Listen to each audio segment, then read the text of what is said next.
afternoon, everyone present here.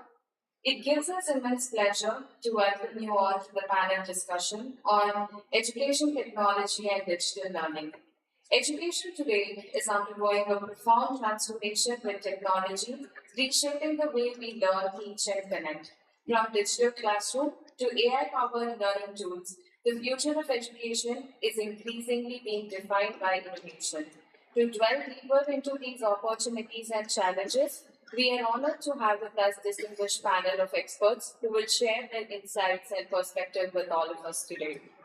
We have with us Mr. Pavan Kumar, a transformation leader, data evangelist, sales leader with more than 2 decades of global experience. Sir has successfully driven strategic initiative and digital transformation for leading technology companies across APAC, Europe, and North America.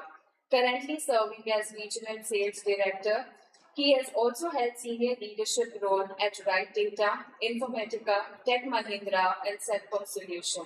Sir has proven track record includes expanding markets, building high-performing sales team, and driving data-centric business solution. With deep expertise in testing, telecommunication, and automation, Sir Pavan is widely respected as a change enabler in the technology and data ecosystem. It is a pleasure to have you with us today, sir. We welcome you.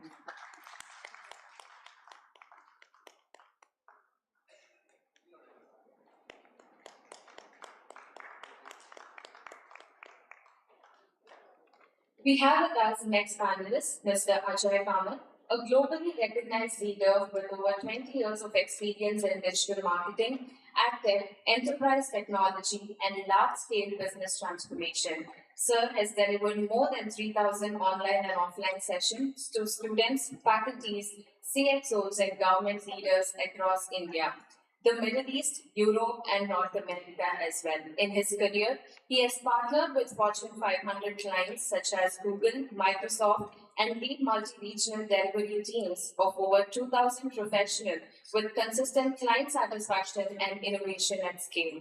Currently, Sir is the CEO of Fluvia Consulting after serving in his senior leadership roles such as ICDI2025, Theorem, so on and so forth. His contributions have earned more than 10 industry awards, including the Atal Achiever Award in the year 2022, Digital Leader of the year 2021.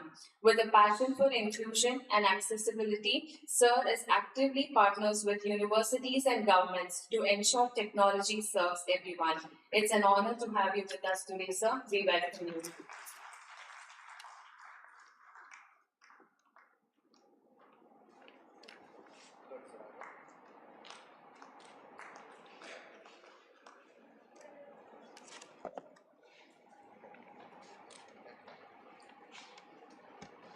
Next panelist is Dr. Chinmay Chigateri, founder and CEO of Health Minds Consulting Private Limited, healthcare communication and consulting company with more than 15 years of experience in public health, research advisory, and medical publishing. Sir has played a transformative role in bridging healthcare and technology. His journey began in the field of dentist, followed by a master in infectious disease from the University of Western Australia, where he was trained under a Nobel laureate, Professor Barry Marshall. Dr. Chinmay has worked extensively in healthcare, HIV/AIDS program with Karnataka State AIDS Prevention Society, and medical research publishing. Under his leadership, Health Mind has become a trusted partner for healthcare organizations offering solutions in scientific communication, medical research support, and digital health innovation. He's also a fellow of the Startup Leadership Program and mentor to health tech entrepreneurs. It's an honor to have you with us today, sir. We welcome you.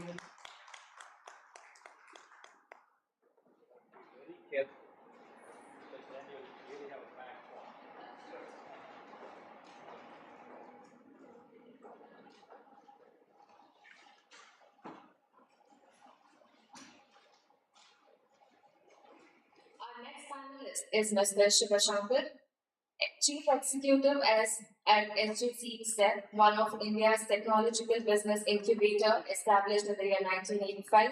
With more than 20 years of diverse global experience, Sir has worked with world-class corporations including Rolls-Royce, GE, UTC, Quest Global before moving into entrepreneurship and incubation.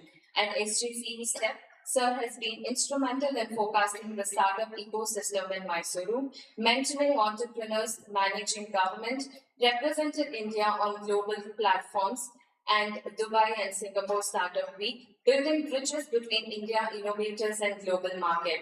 A TIE Mysore chapter member, Stanford Seed Startup Mentor, Sir is also pursuing PhD in entrepreneurship and management. His career reflects a deep commitment to ecosystem building, innovation, and social impact. It's an honor to have you with us today, sir. We welcome you.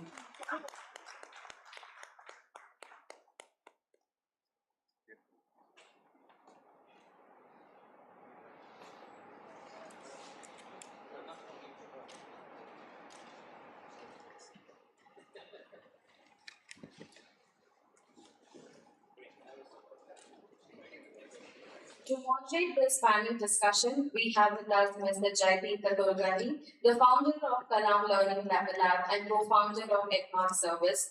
An accomplished educator, strategist, and digital marketing consultant, Sir has trained and mentored over 10,000 students across India, shaping the future of young professionals with practical, technology-driven skills.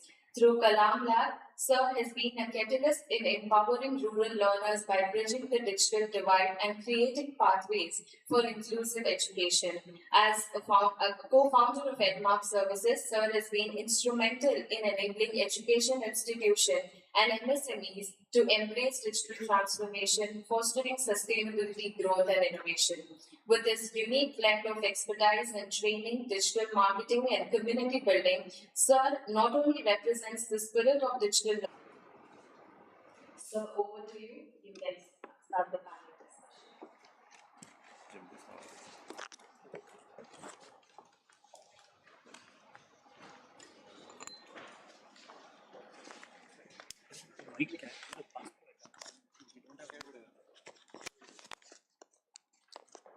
Look, better to have 3 mics.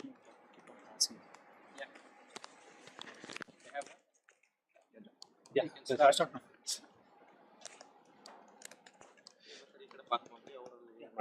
ಅಲ್ಲ ಇದರಲ್ಲೇ ಮಾತಾಡ್ಬಿಟ್ಟು hello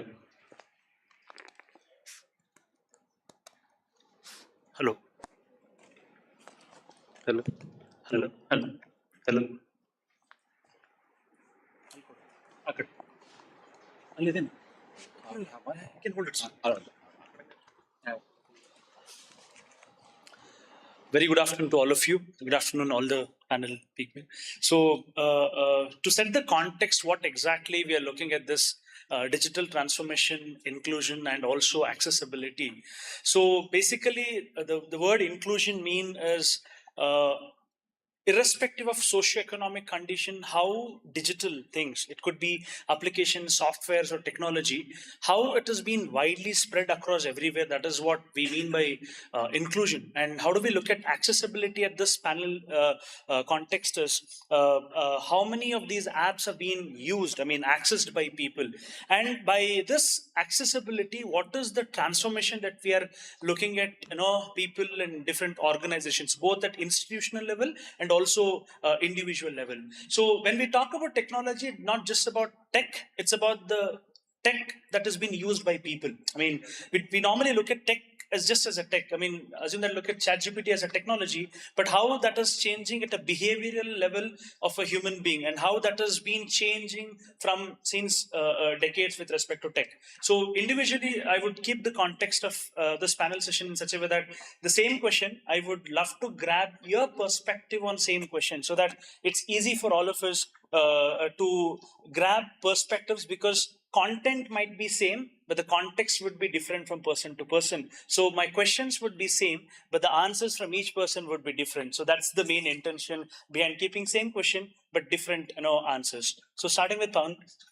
So my question is, when it comes to digital transformation at the mind, what is that one thing that you saw in your industry since beginning with your decades of experience? What was that one transformation that you want to highlight and that changed the way that you guys did the business and also changed the process of the business? Well, that's such a very large contextual question. Yeah. And well, I'd like to take this opportunity to thank you all. One, of course, it's a privilege to be among this panelists, Shiva Shankar, Chinmay, and Ajay Kamath, and you, Jayatheerth, and the distinguished guest from Malaysia and the entire ecosystem here, who is trying to build something big, and that becomes a very strong resonation for us to actually see and join hands. And how do we see this taking forward towards the bigger transformation, what we are all scaling up towards, right? So what I would probably want to start with, one of the key interests and key important highlights from a transformation change point is the ability to change and the fluidity in thinking. And that is one important part which has brought in transformations across, and the ability to actually imbibe new technologies and then address, learn, unlearn, relearn is something which I'm associating a lot with the change management, not just across the industries, but primarily across all of our lives, because we ourselves as an industry right now. So I have to sell myself, I have to take care of my own health and to manage my own finances. So I'll be my own CEO, CFO, and CTO in many capacities, right?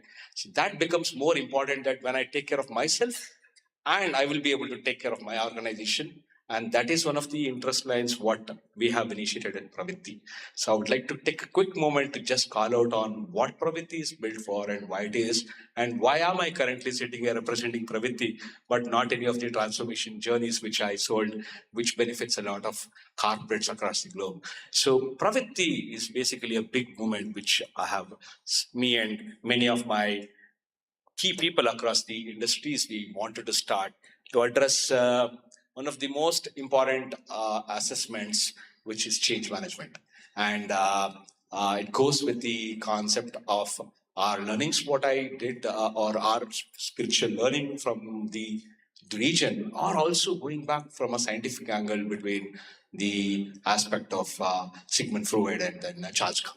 So depending on the concept of how they look at purpose-driven approach or problem-driven approach. And that is one part where comes back to, again, I'm going to take a moment more, buddhi ukto jathayata ubesu krute dushkrute tasmat yogya jasva yoga karmasu kaushalam. So that talks about skill in action is basically pravitti, and yoga in action is basically the skill what we're trying to talk about.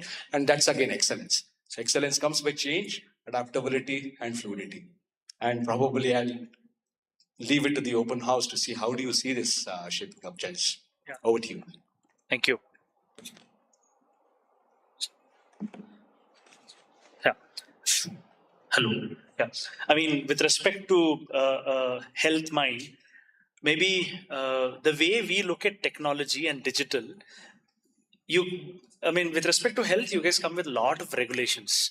You can't talk openly about social media, and even though you have so many things in your hand, you can't openly use it, right? So carrying with the same question, now what was that one tech transformation that brought into your company, or when you started the organizations and using it? So how the change happened at the organization level? Thank you very much. I think at Health Minds, I think we're amongst the panelists, I'm the one who uses the tech the least, I think. So I'm now even rethinking my relevance on this panel in more ways than one. So what is that one technology that changed the way we do business? I think from a healthcare perspective, and at least at Health Minds, from my own experience of what we do there, primarily, we don't build any tech. I was telling Jayatheerth the same thing. We are consumers of technology that's already out there, number one. Number two, I think our intelligence lies in the way we choose what technologies to use for our business. So I'm now trying to talk about a very generic view. Unfortunately, what has happened in organizations, and I see a lot of students here, and perhaps this is a message out to them, using technology somehow is linked to making progress in organizations. I somehow feel that's a very vanity metric. Just because you're adopting a host of technologies, host of new stuff that's out there doesn't mean it's progress. And I'll give you a very good example. You know, you've all seen your mothers and grandmothers cook in your kitchens, right? It's a very rudimentary example, but I'm trying to make the point. When they cut garlic or when they're cutting ginger, is your mother or grandmother setting up that entire mixie and trying to put 2 cloves of garlic and blend it? No. Or they just use your old, trusted stone that they have in the kitchen, one slab and the job's done, right? Now, the problem here is this. Unfortunately, what happens in organizations is in our zeal and enthusiasm to adopt new technologies, we try and get such extreme technologies that perhaps is an overkill for us and sometimes, many times irrelevant for us. But we are just in this adoption race. Health Minds is one such company that has been very rational in the way we adopt technology. We've seen AI that's come in. We see a lot of project management software that are out there because we're a services business. For us, process is very important. So we have very intelligently used technologies for project management, technologies that are prevalent technologies in AI. But there's one very important line that everybody has to draw is technology should never consume you. I think I'm still a firm believer of human ingenuity. I feel all of us as humans, we are all individual people. We have our own ideas. We have our own perspectives. I feel human ingenuity, technology, the relevance or the dependency of technology should not override human ingenuity. And that's something we are very, very mindful when we use tech in healthcare. Of course, this problem is compounded the moment we operate in a very highly regulated environment like pharma. What do we do at Health Minds? We actually launch pharmaceutical products into market, and we use technology to launch these products. And there's a lot of proprietary marketing technology that I'm sure all of our panelists are here are aware of. So we use a little bit of that. We use a little bit of AI, perhaps just to improve maybe 15 to 20% of our workflow. But we are very process oriented. So we use a lot of project management software to make our processes efficient, such that the efficiency of our manpower is very high. So my takeaway point here is technology adoption is not progress. Human ingenuity is still in the forefront, and let technology not consume you. It's just an enabler. It's just a tool. Thank you. Amazing. Yeah. So the word digital and Mr. Ajay would go parallelly with your decades of experience and starting from theorem and so much of work experience in the tech and marketing and ad tech space. So I want you to basically highlight when you before the meta world and now the meta and AI world, what is that transformation that you have seen and how it has been changed at the organization level in your professional work space? Thank you so much. I agree with the other two panelists what they said, but I wanted to put a couple of steps back. Right, when I started digital marketing way back in 2002, 2003, when internet was not even proper in India. Right, we used to go to browsing centers and access the internet. But I wanted to actually make it very simple. I agree with your example of that garlic clove, right? I wanted to say the same thing. Whatever comes to us, we have to understand and we have to simplify it, right? That's a great question, Jayatheerth. So, but I wanted to take a moment and make it simplified. I would like to call that out into three things. One is people, right? People are nothing but us. One is the need of the hour, right? And third thing is the actual sense of urgency. The combination of these three are driving a drastic market. For example, let's look at where were we 10 years back, right? We always heard about the examples of Nokia or Kodak, why they are not survived or why they are trying to change themselves, right? So once again, I'm now classifying that into these three. people people want a change. People want to actually move it to a smartphone, right? Or they wanted to move to a digital camera, right? But they were not ready. So from people's side, when people want something, that has to happen. So if you look at the internet speed way back in 10 years 10 years ago, right, it's way too slow. Now we are talking in, so I don't know, many of you might not have heard about floppy disk.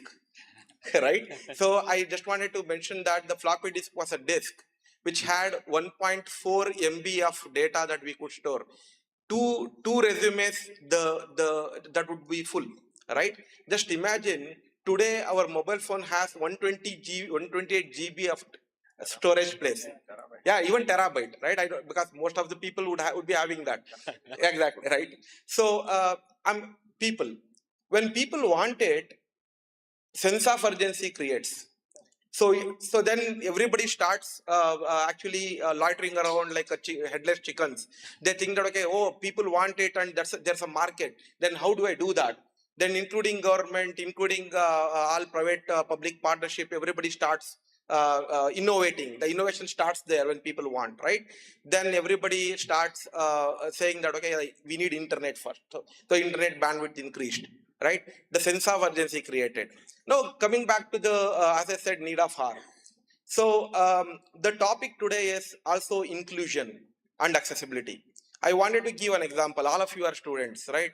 So what is inclusion according to us, right? We have to have everybody with us. When I see everybody with us, they could be rich, poor, gender, whichever gender they are, doesn't matter. And the other part, very important thing is, just imagine government has actually rolled out a website for a scholarship, right? I'm giving an example, which is a technical example. What will make them inclusion of everybody is not only rich people, poor people. Correct. Technology also matters a lot. They have to invest. What if I try to access it from a remote area, from a rural area, would I have enough bandwidth to access it? The best example is UPI and UPI Lite. I don't know how many of you use UPI Lite. What UPI Lite does is, even if your bandwidth is lower, that will actually make sure the GPay or phone pay works, right? So at the same time, the inclusion also means the type of people that we have, type of customers that we have. For example, just think there's a blind person. You roll out a website. How would he use it? How would he access it? Right? If you look at the technological change today, so Googles of the world or Bakers of the world, anybody, they are actually having so many things. Why they introduced that, okay, probably if you touch something, that will translate, that will speak out loud so that you can hear it out. Even some of them, including Apple, actually supports gesture controls. You can just gesture it, that will actually move it to the next page, or that will actually lead out. You can pause, you can even go back, rewind, fast forward. What it means to us is, these three are the very important factor wherever you go, whichever example that you take. Some of you may be a marketing student. What matters a lot is marketing, to simplify, is 3 C's are very, very important, right? I don't want to go there, but you have to simplify that. These three actually rolled out these technological changes, wherein very important thing is, I would say, massive changes are the internet and the smartphone, which is Android, that is actually Android and iOS, that is pushing people to utilize it, and all those things. Yeah, thank you.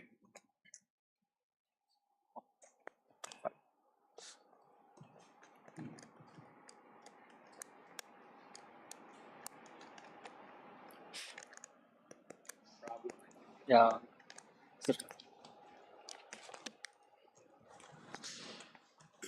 uh, with respect to Shiv sir, so it's very different. I mean, I mean, you are in a space now, creating future Ajay's, future Pavan's, future, Chinmay, and in a space where you meet a lot of people from UK till, Mysore, looking at, and you have witnessed this digital transformation there, and then came to India and looking at this space. How do you look at this transformation, sir? I mean, and also, what is that one thing that rapidly is helping the startup ecosystem right now, when you are mentoring people? What is that one thing that you could see that, because of this technology they are able to grow very fast? I mean, same question, but looking at your perspective. Right. Thank you for the question and thank you for having me here. I'll give a few stats now where we're heading towards that and what we are trying to do. And I'll completely agree with all the panelists, their point of view as well, and respective domains as.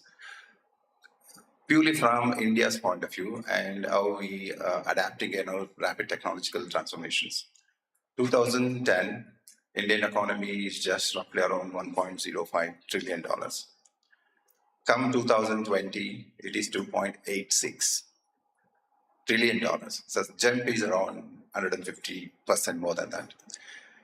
That itself tells that what is caused that significant jump during that 10 years itself is a significant adoption of every possible technological, rather than again technological advancement, we say digital spread in India to the last mile has significantly enabled that moment, and every services or maybe every product which supposed to take most of the many months was reached in a very shortest time period. It means we are able to the telecom industry made the transformations there where the internet penetration was gone deeper into the rural area, and then all the services has reached that, including now healthcare.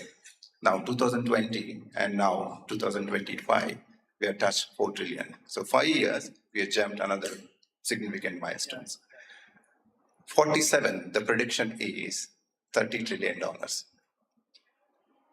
Now, with sum of all these things, what is transforming is the one simple thing in that is internet penetrations, the telecom industry are reached exactly what used to do, but it's done at 10 times faster, larger, and maybe the wider as well. It means that India is a market of the consumption. India is a market also developing their own product and things which was never been seen before in 25 years back. And they're able to reach the same market and compete with the global product itself. That's exactly what the transformation we are seeing into that. Still, the last phase is which we are talking about from 5 trillion to another 25 trillion to add into it. That's where the the transformation of tech into the product, tech into the real world, where our own grown, groomed startups and maybe the innovations evolving in that spaces is adding more significantly into it. Can it be inclusion or can it be transform at the same time? Yes. The reason is cost of this technology today, probably invisible for most of us, is very much invisible, right? The morning session we are talking with Srini, simply looking at the usage of the artificial intelligence by everybody. Who is making money? Simple questions, right? So are we missing out this opportunity now in a leap of jump which India don't want to miss out that? Those is the transformations of technology with businesses coming up. Tomorrow, healthcare is going to face a significant shift from what it is today. Is it going to be inclusive? Definitely, it has to be inclusive. It is going to be transformative. Yes, probably made affordable healthcare can come in at the 1/10 of the cost today, right? Those are the transformation we are seeing. From that point of view, startups has contributed significantly from last 10 years. Compared to any other industries. They are the one pushing, they are the one taking a risk, they are the one, raising a bar for even, large companies itself. Take, large companies itself, TCS, Wipro, Infosys. What we are seeing only the negatives, right? So many jobs have been cut only and kind of thing. Contrary to that, the number of startups are registered and rising is going exponentially because they wanted to try. That's the level playing game now. So that technology has also been brought into the level playing game. That is also inclusivity as well. Earlier, 20 years back, same opportunity for anybody to build those continuous not possible. Today, I can do any of the students can build a lot of solutions which they see there is a problem that can solve those kind of a thing. That's where they the new transformation we can anticipate it. So I'm very optimistic in next 20 years of India's journey in a way where the digital transformations or maybe technology transformations is significantly contributing to India and everybody, a role to play there.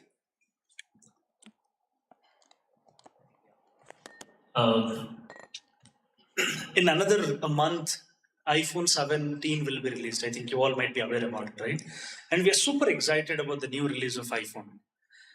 On the other hand, this ChatGPT 6 preparation is already started. One way of a technology we are all super excited But I mean, I'm keeping this question at a student centric because let us all try to help them also as them so that they can also get involved about what the thought process is running our mind. So when there's a technology of iPhone, there's a lot of excitement, but there's technology, new tech like ChatGPT 5.6. This bit of fear of job market, fear of what will happen to my job in future. Now, I don't use a word that students are not worried. Maybe they're not a bit concerned about it at right now. Worry would not be the right word for them. It's just about the concern. So as we all use it on a daily basis, now what is that one thing that you see as a gap, and what is that one thing that we should fit into the gap as you are into hiring people and the audience are to be hired from us? So how do we fix this gap? Well, when you said students, you were addressing all of us, right? So we're all learners for life. So I would want to take that as an actual impactful point, because at times what I realized is we stop learning. And can I make an open ask is, what is AI? Again, it's basically a perceived learned concept coming from somewhere. It's intelligence stored somewhere, which is again, we prepared it, right? So it's intelligence prepared in our mind, transferred it to an agent, and then that agent does the job which automates your life. How are we putting it to use? Of course, there are so many various concepts. Let me take a different yardstick. 20 years ago, when I was in England, that was a time when I did realize that there is a big gap between tech from country to country and the way how we adapt. At that moment, India was moving further. And I saw deep in the tech in the English space, of course, right? While the across the Atlantic, they were even behind something called CDMA. Have you heard of them? That was one concept which never really clicked, but code multiple devices. So that's something which people do not even know how that amplifies. That was future tech, by the way, but it was not scalable and it did not bring it. So watching this space in telecom for about 12, 13 years, from starting from 1G, which is analog, where somebody did have to make a trunk call to say, okay, I need to call up Mumbai, can you do that? And there was a manual guy connecting. That was tech again. And now from all the way where you have it right on your phone, we have traversed significantly to save one important thing over time. Probably, what's that? It's an open question. What did we save with technology? Time. Awesome. Perfect. Time. And we have so much of it because I have tech which can call a masseuse home, food home, a doctor home, even, I don't know, maybe a date home. And what do we do with so much time saved? The same time, 24 hours is all we had throughout humanity, right? Yeah. What do we do with those same time? Do we want to give it back to the technology which is kind of controlling us by showing us in terms of apps as screen and others, where we become another part of C called consumers? Or we have a choice to become contributors where we use them as our tech is an enabler, right? So product is something which should help you drive better productivity at your end, where it rather I'm losing productivity of mine by using tech at my life, and it's cutting across ages now. Not just, that's the reason when I say students, across people, right? Parents, grandparents, and children in the current generation use 3 devices. Possibly it may not be Android and Apple all 3 ways. The middle one would be an Apple and the other 2 are Android. But all of them are watching screen time at home while they have other better things to do. So now, if that is the tech which is currently we are riding, so that's something which is very scary. Because while that is happening, we unknowingly are getting into a dopamine high, and we do not know what's our actual new coping mechanism. Tech has been becoming a coping mechanism. So it's more like, say, we lean into it because we don't know what to do.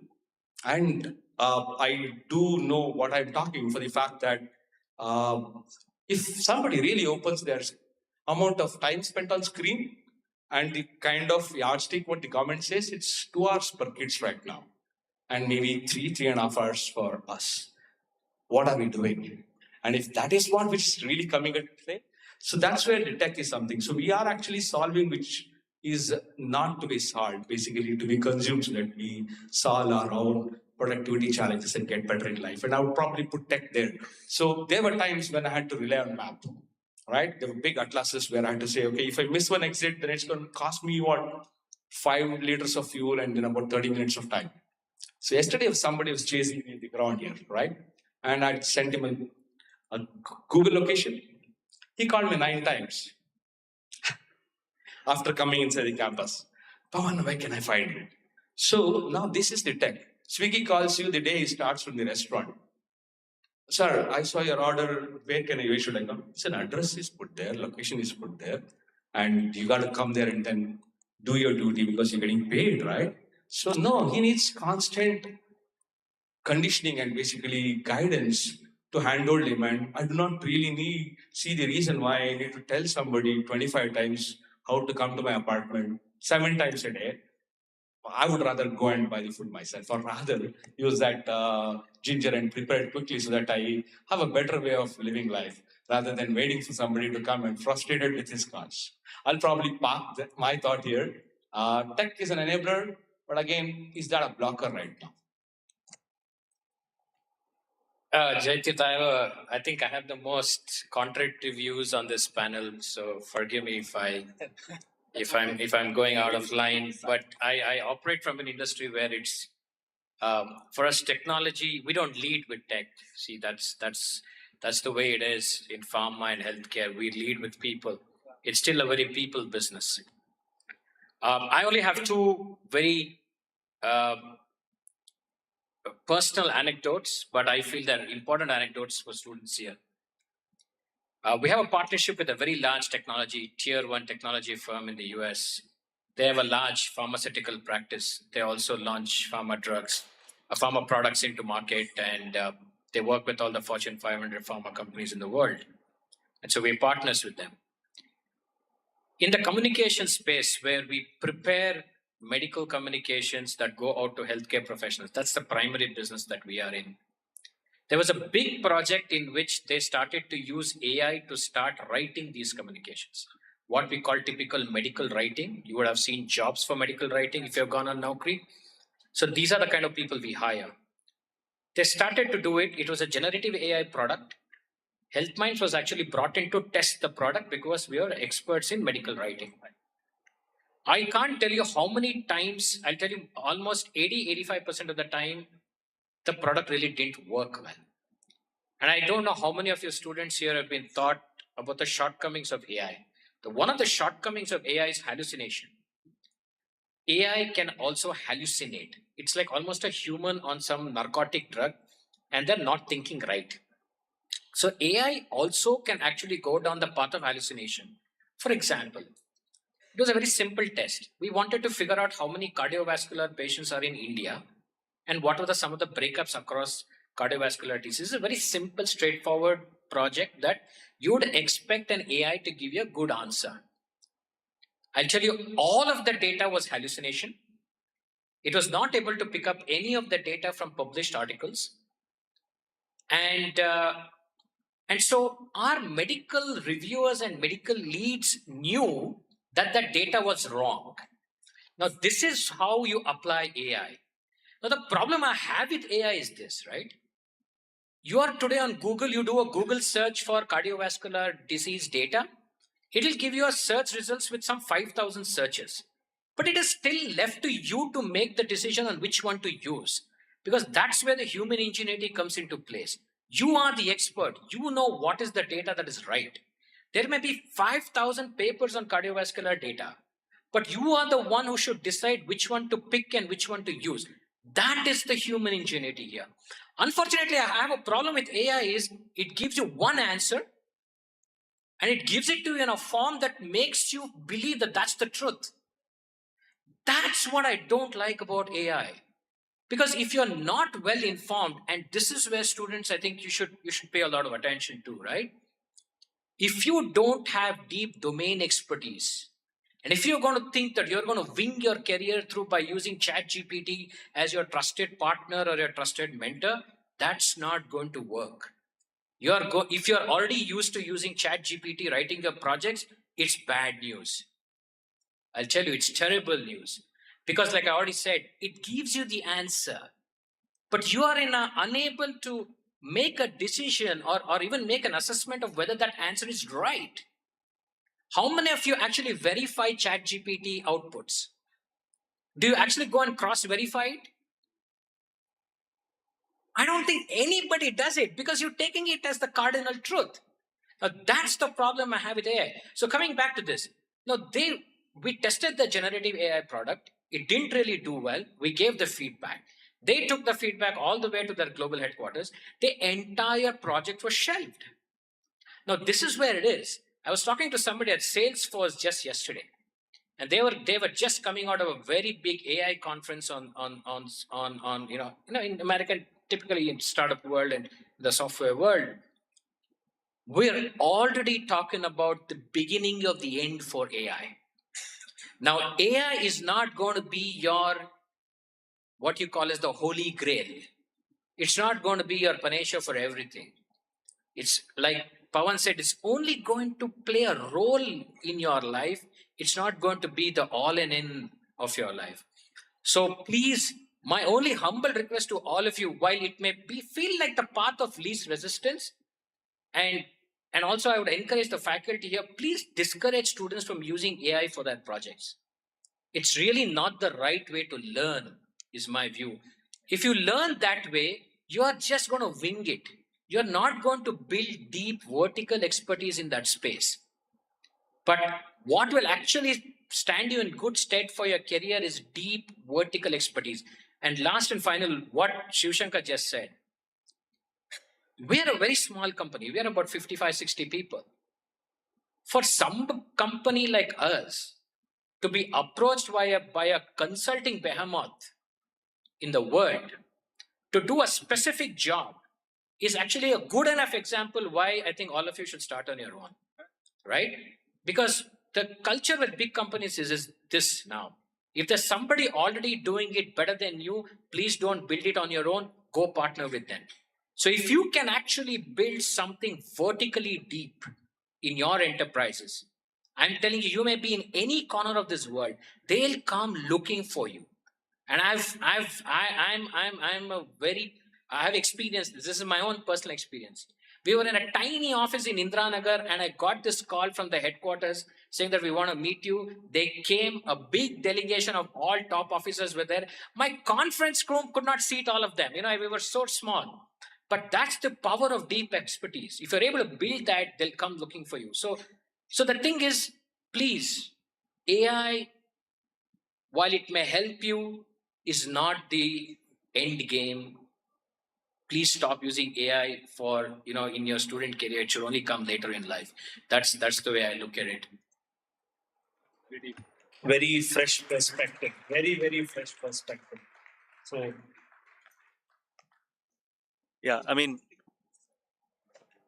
I think with this perspective, I think you might be having a different approach on how regularly, as the AI is, AI is also a new tech tool that has been transforming different areas of work as you keep traveling different countries and work with different clients. How you are looking at this big iPhone moment again? I agree with both the perspective, not to actually just because I'm sitting here. One is definitely tech is an enabler. Second thing is I actually, what Chinmay said, I wanted to cover that up. From my side, definitely AI should be used, but AI is a doer. If you look at ChatGPT will get you the answers based on what you ask. The brain is here. What it means is you are telling them what needs to be done. You are like a manager and they are like doers, or your people working for you. What it means is how differently you look at that context matters a lot. For example, I was giving you an example that probably whenever we get a project, right? Take something. So I wanted to mention and quote an example, right? Long back.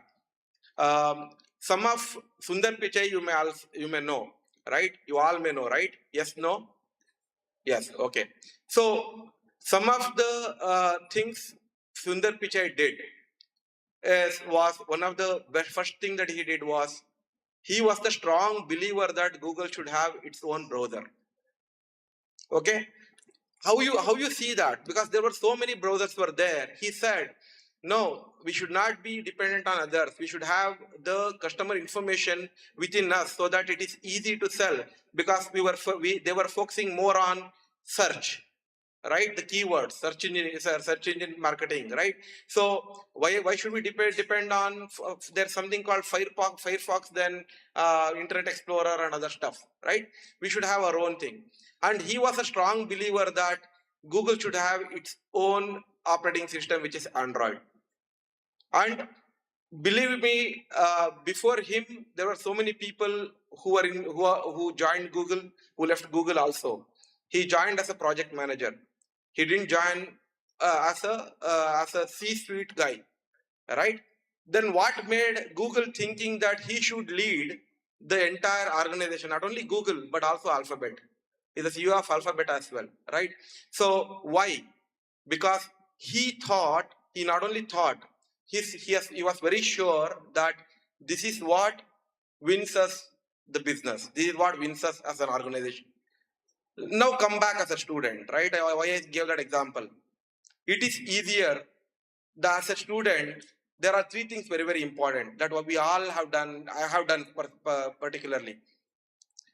One, belief, right? For example, we listen to our closed ones. It could be our parents, it could be our close friends, it could be anybody, any teachers, any professors that we like only, most of the times, right? And we ignore the others, right? That means the things that we process is selective here, right? When you don't have a 360-degree perspective, how would you process the data here, which is where that you take the right decision? And we tend to make mistakes. We tend to do, I'll tell you one thing, most of our lives, we would have done something because someone else would have done the thought for us. My father wanted me to be a doctor. I became a doctor. Or my friend joined this college, I also want to join this college, right? Most of the time we would have done that.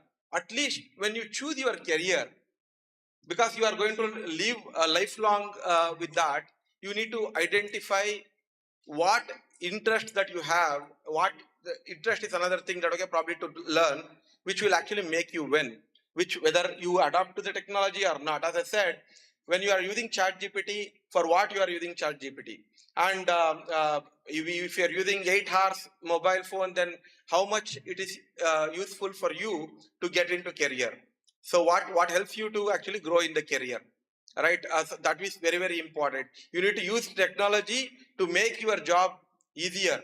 For example, earlier researchers used to visit places. Now you can get that at the fingertips.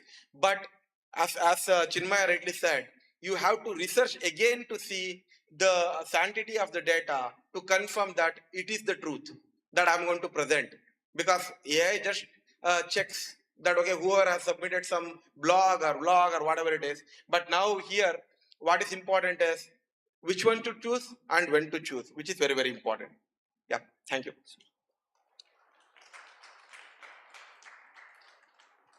Yeah, I think you're hearing all the perspective, right? So as a student, what you can do is a question, right? But I completely take both the perspective. I also recommend to use the AI, but have a control on it.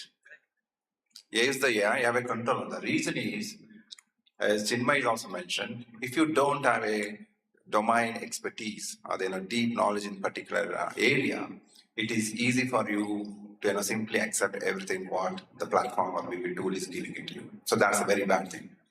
At the same time, when you're learning new, depending on entirely on a tool, it also makes you dull. Easy. So you don't have any other perspective coming in because everything is thinking, tool is thinking for you.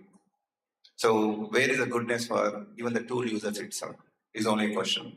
How can you prepare is also next question, right? Here's the stats. How many graduates in India every year are employable? Forget about before AI itself. The stats itself tells that hardly 10%, even in early 2000, even the stats is still the same. What about postgraduates? I'll get to that. My graduates or postgraduates, the numbers only comes down. Yeah. Right. So it means that there is enough headroom for everybody to understand what was the remaining 80-90% of the students were doing. Correct. Even before the internet and now with the AI and without the AI kind of stuff. Those who already passed that wave of internet, thinking that they're going to lose their job, but actually the more number of jobs are added into it.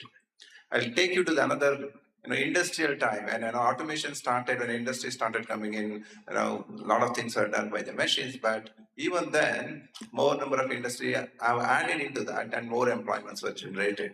Of course, in between the short transition, when maybe few loss of a job, or maybe few of them will go out, and then few will come in. Maybe they will accelerate the thing. This is exactly where we are today. But probably the disruption may be quantumly significant.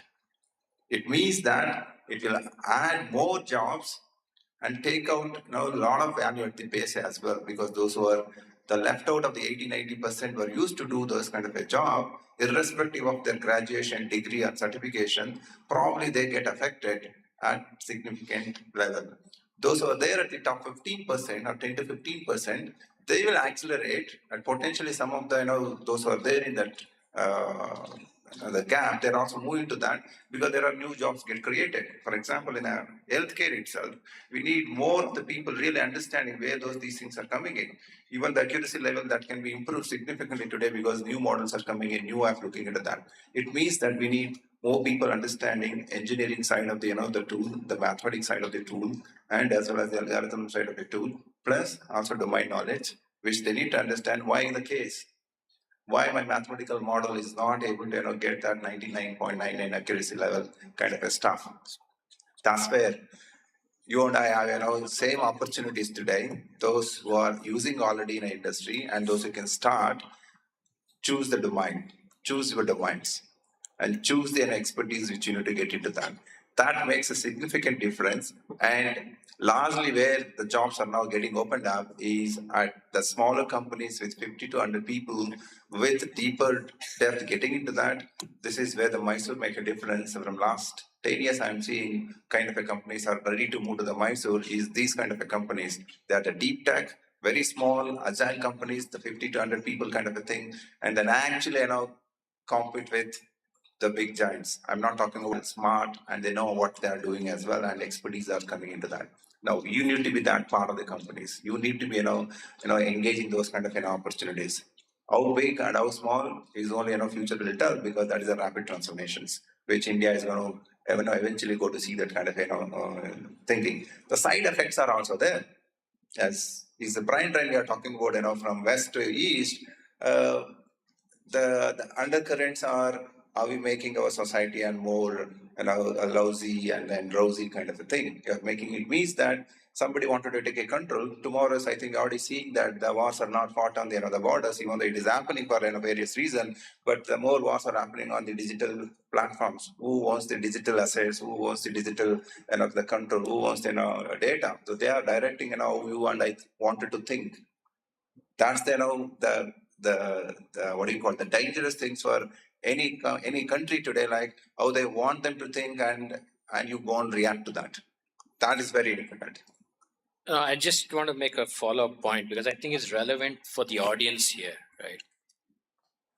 From all of these changes that are taking place, like what Shiva Shankar just said, one unfortunate thing that I have seen, and sorry, I'm being a little blunt, but I think I have to still say it, is just that the curriculums have not kept in pace with the changing world. Unfortunately, our kids are learning all of this stuff that's clearly 2 decades old. I'll tell you, my wife is here, Shubhangini, she's sitting there, and she leads the HR in our office. And I tell you, our hiring rates are 3%, 4%. So for every 100 candidates we screen, we hire 2 or 3 people. And that's dismal. And I feel it's a reflection of the curriculum and the universities that are out there teaching this defunct stuff to kids. And they come into the real world, and then they get this rude shock that nothing of what they learned is actually applicable in the real world. And that's really bad. So I think more than students getting updated themselves, because youngsters, they pick up stuff really quickly. I think the faculty who need some training here, really, right?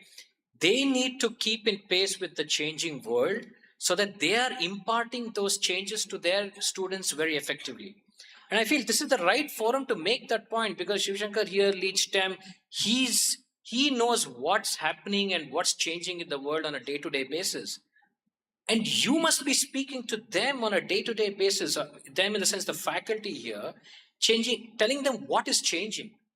And hope that they're translating that to their children, the kids, their students who are learning in the universities. Because most people I meet are unhireable. It's the sad truth of today's job market. And I circle back to that statistic. That statistic is skewed because of this problem. 10% of our graduates are hireable because they don't come with the right skills. Not that they are bad or they're dumb. They're still intelligent kids. They've just been taught the wrong things. Wrong things, wrong setting. Everything about our education system just is not keeping pace with the changing world. Like you go, I don't even know, like we try to review some of the, when we're looking at what is changing in the world, we look at university curriculum abroad and just have a peek into what is happening even in an average university in Europe, US or Australia. Look at how the curriculum evolves on a year-on-year basis. And that's why those kids coming out of there, they're really smart. We call them smart, but it's not that. Everybody is smart. They've just been taught the right things. So they're just able to come, ace an interview and get a position, right? So anyway, that said, I just wanted to make a point in case, right?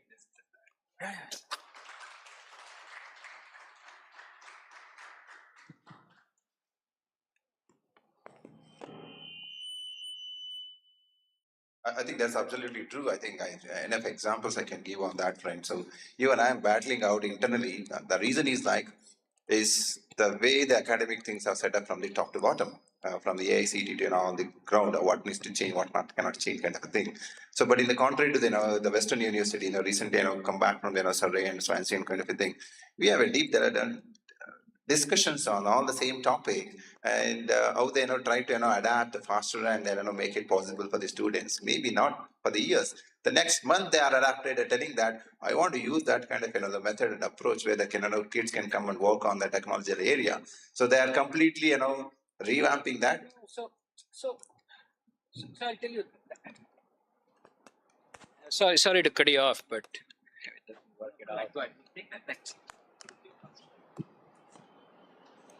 no, sorry to cut you off, but really that we use it as a good excuse, Shiva Shankar. But I'll tell you what.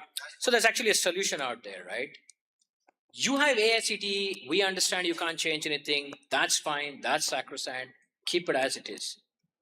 What problem do we have in having elective subjects that teaching the latest and greatest of things that's happening in the world? That's not governed by AICTE. That's really locally, this, right? Now, that is what is my problem. Right? We try to hire a graduate. They're great. Science, math, all that. Good. Fair enough. I'm not saying we don't need it. But somehow we are not keeping, offer electives. What's the problem with that? Why can't we offer an elective in something that is the latest and greatest in whatever technology that we have today? It's possible. We just take these curricula as a good excuse for not changing things. That's my view. Purely my personal view. I may be terribly wrong. I don't know. But that's purely my personal view. Yeah. That's exactly the challenge. Yes, the learning, as is rightly mentioned, is for everybody. So, including the faculties and me, every day I need to keep looking at so many areas of the startup coming in with a certain area. I need to go back and look at where these kind of things are coming in, because every presentation looks good to me, but I need to look at where the deeper connections of that. So going vertically, horizontally, and depth of that idea or problem with they're coming in front of me. So that's why the technology is actually enabling more learning, but the curiosity we need to building in is what makes the difference. How much I can think, pull the back and then use it on my own requirement. So JS is lucky. There's someone like you who can actually make it happen, right? We are in the process of Yeah, that's what I'm saying. Yeah. So, we could take this last question. Yes. So, We're hungry. yeah. Even both of us are hungry. So, Yeah. So, and also there could be some questions from the audience I also. think we should open it out. Yeah, to yeah, whatever yeah. suggestions, Yeah. right? So, There's an open topic. Let's quickly wrap it up. Because Yeah. it's kind of, there are two who have kind of voiced out. yeah, yeah, yeah. We will normalize that. Yeah, yeah, And then yeah. we'll take it to the Sure. forum. Yeah. How about that? So yeah, we'll finish this and then we'll go. Whatever. So looking at the digital transformation starting from the beginning, starting from UPI, Aadhaar, and DigiLocker, ONDC, all these transformations have changed a lot of things in India. And even if you look at, there's an app called Cuckoo FM. I don't know how many of you have heard about this app. It's an Indian podcast platform.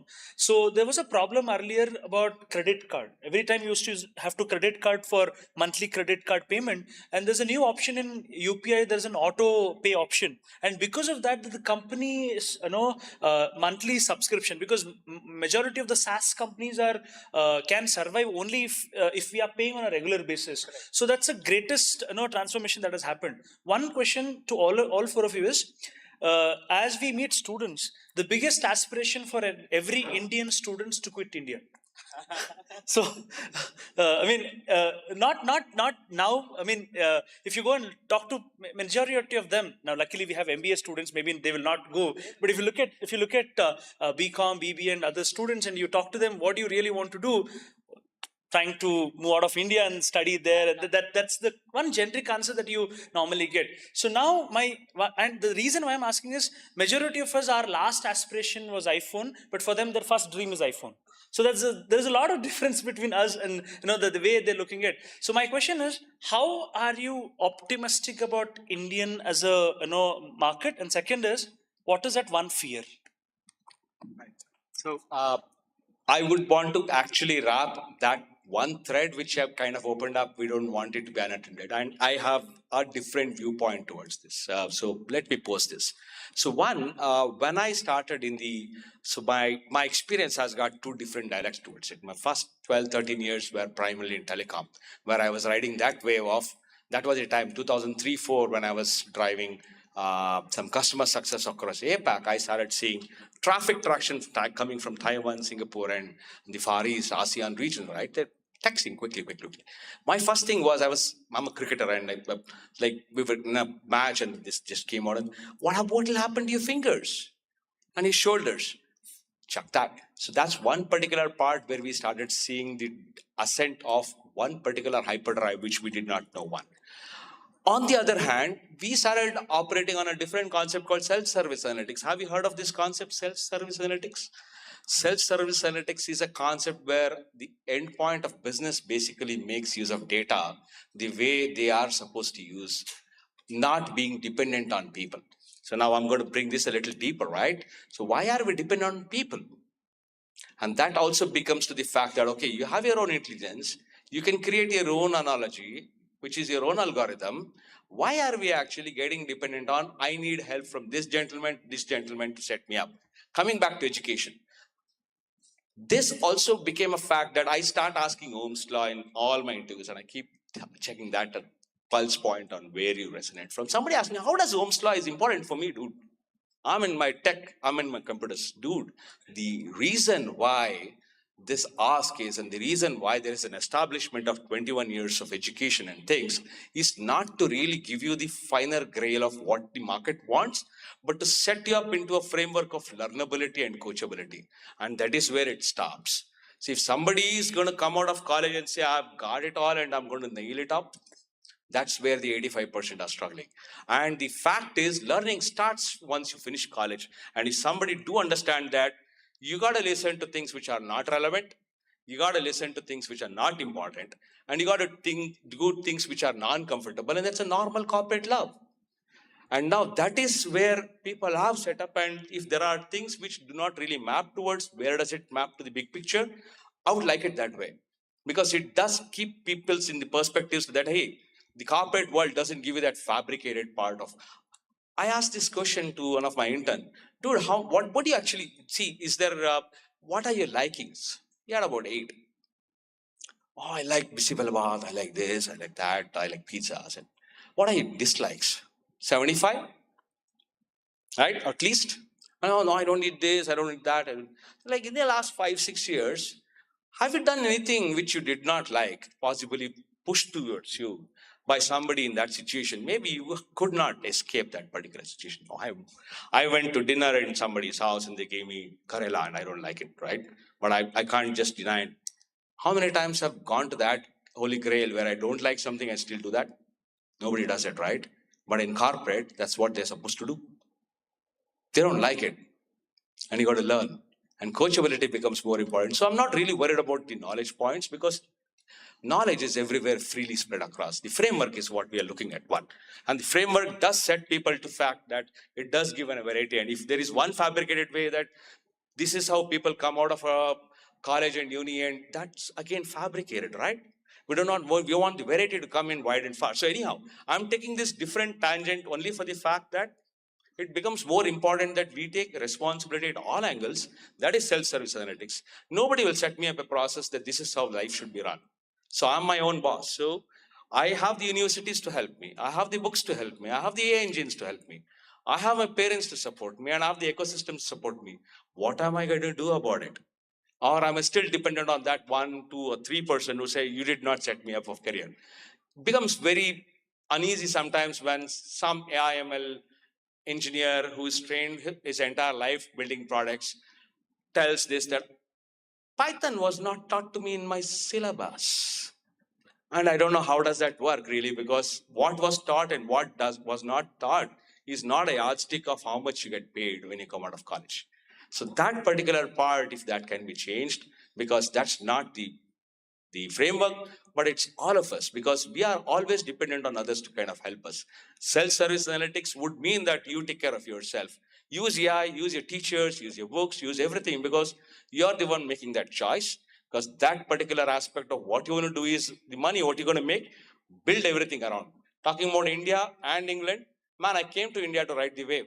2012, 2013, this is where the businesses are set. Everything is redefined.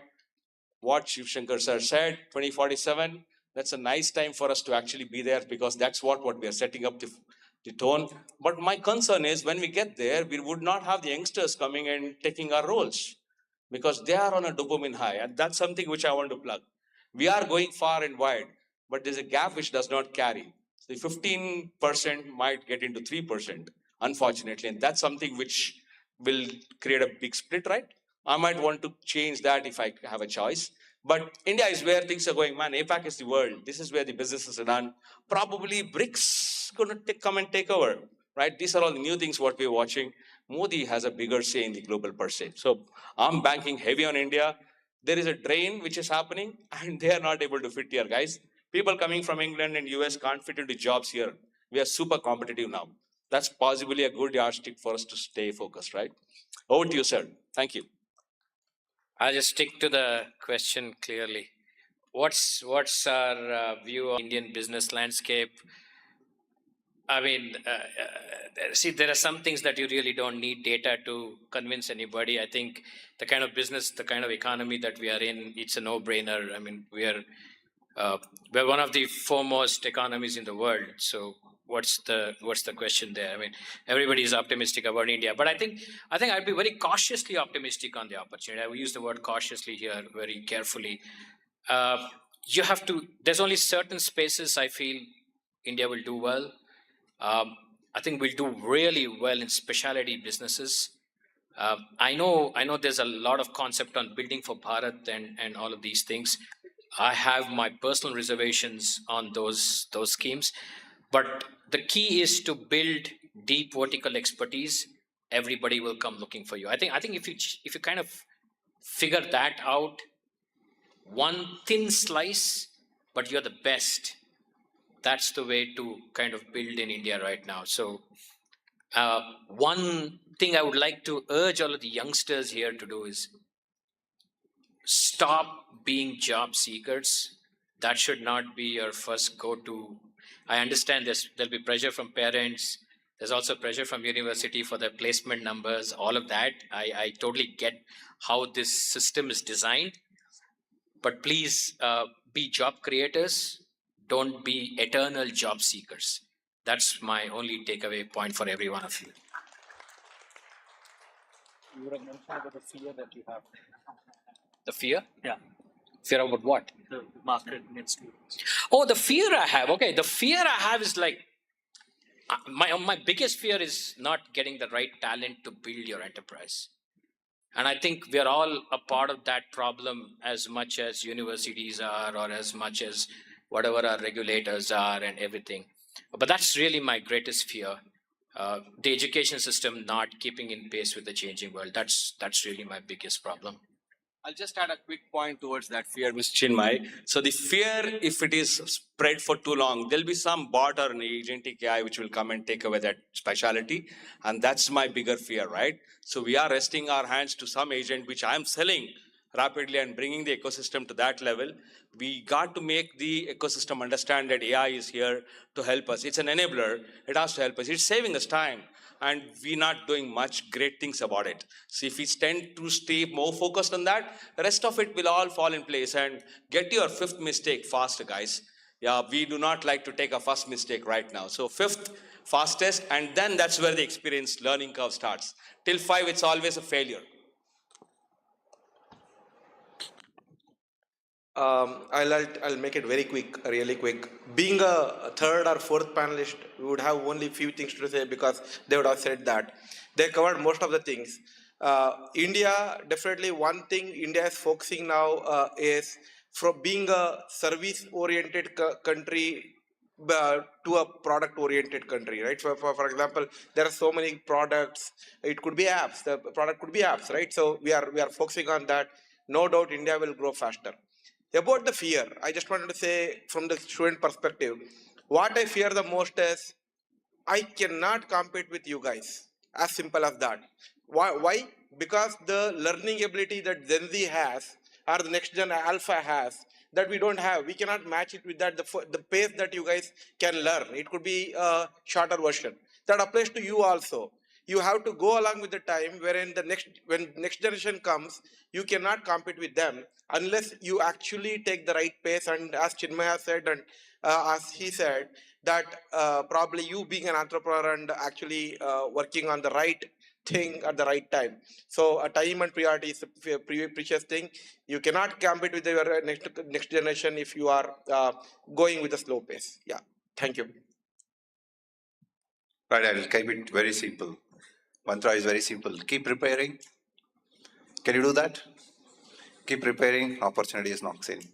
Next one, just do it. Take action. That's it.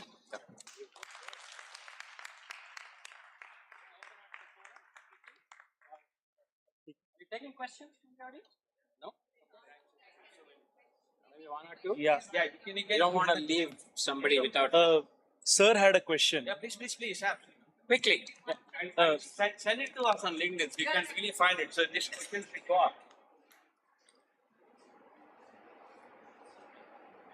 Look, you can use this mic. I would be loud enough. Yeah. Go ahead. One thing which I want to bring in from an academician point of view, universities and colleges are not creating job-ready people. They are creating life-ready people. Why? Because after colleges, they spend 20 to 30% of their life and have plenty of life left. Some become job seekers, some create jobs, some take up services, some join NGOs, some get into social. They have vast opportunities available in the market. So we create life ready, not job ready. That's where university's fundamental education system talks about. If this differences get cleared up between the industries, between academics, I think there is a lot more opportunities for these young birds to take forward. Thank you very much for one major points. Most of the panelists says, please stop innovating outside, innovate within yourself. We have a fantastic brain which can't be matched across. No machine, no tool can match it around. Use this. We are using only a small portion of it. Negligible. So evolve within rather than evolving outside. Thank you.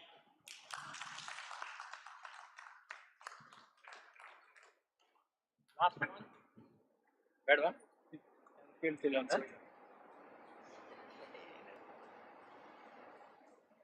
Okay. Done.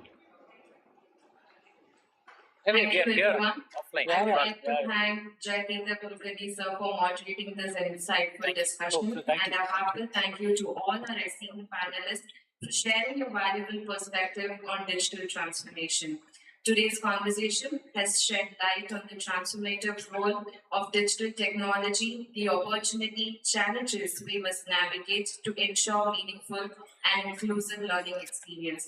We hope the ideas and insights shared will be inspiring and it will be useful for your better future.